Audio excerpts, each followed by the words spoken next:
Ah. Ce n'était pas... Dès lors que voilà, après ça s'est vérifié que le président n'est pas sorti, ces armes-là ne bougent pas. Ça, c'est au compte du commandant du salon. D'accord. C'est lorsque lui sort que les armes-là vont faire mouvement. D'accord. Ils ne sortent pas comme ça. Donc, vous maintenez que le pont de Madina était tenu par Marcel et ses hommes à cet instant?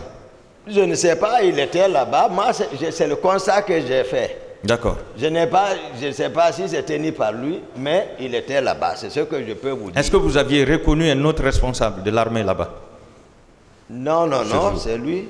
C'était lui. Oui. Voilà. Arrivé au pont 8 novembre, vous avez dit que vous avez trouvé là-bas encore un dispositif qui empêchait l'accès à la ville. Oui. Voilà. Là-bas, ces dispositifs étaient commandés par qui? Là aussi, je n'ai même pas garé, même pas échangé, mais j'ai remarqué Georges. Georges. Oui. D'accord. Donc Georges pouvait être le chef de cette équipe. C'est lui que j'ai remarqué parce que d'habitude, c'est Georges qui est assis à la rentrée du monsieur le président. À la rentrée de sa porte. Georges est toujours permanent là-bas. Donc si je le vois, je le connais. Georges aussi faisait partie de la garde parallèle. C'est comme ça, j'ai dit, parce qu'il n'avait aucun acte officiel. Soit il était là-bas, voilà.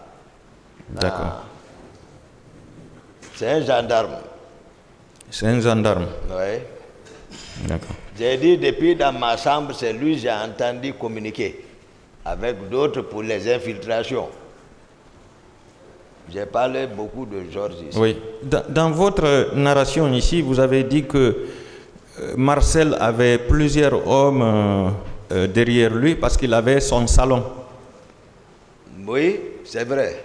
Donc il y avait le salon du président et le salon de Marcel. Moi-même, j'avais mon salon. J'ai expliqué ça. C'est-à-dire qu'il ne faut pas qu'on complique tout, je vous ai dit. Lorsque tu es responsable, le salon veut dire les hommes qui te protègent.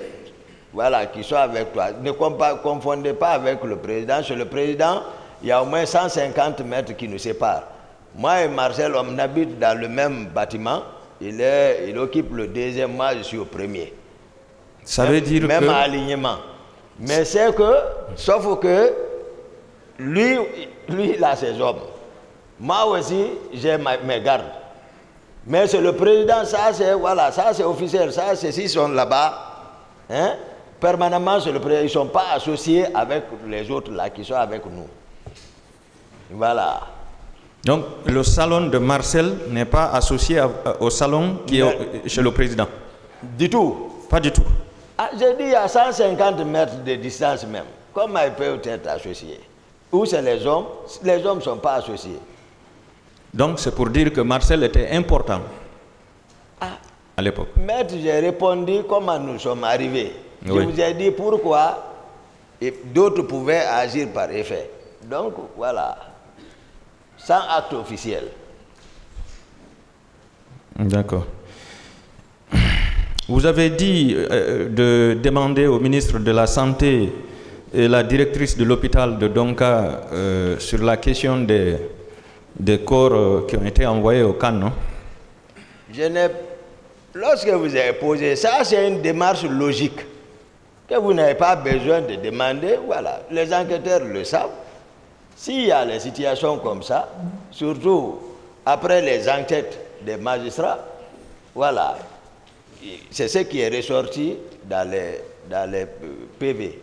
Donc, quels sont les responsables à demander? Si en tout cas on veut voir la vérité.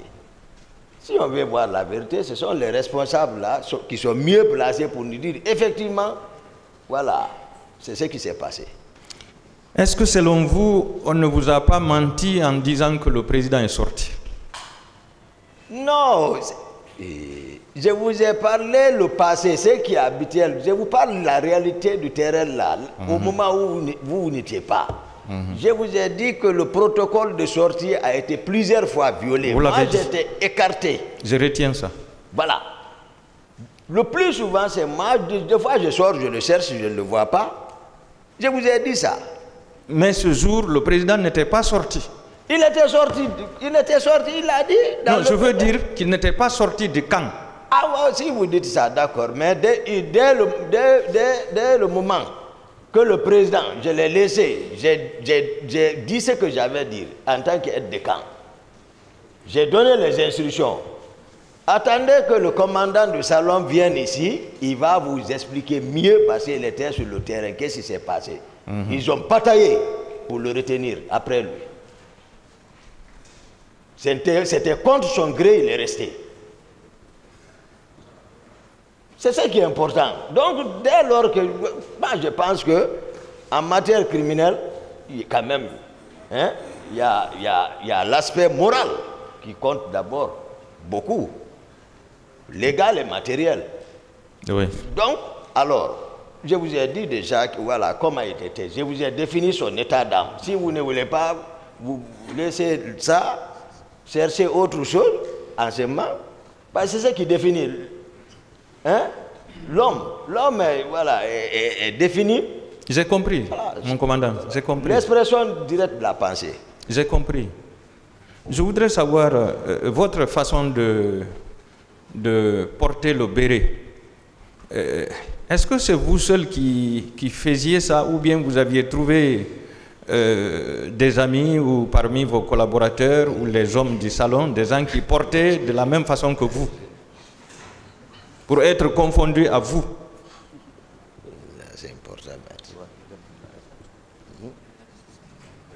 Mais répondez.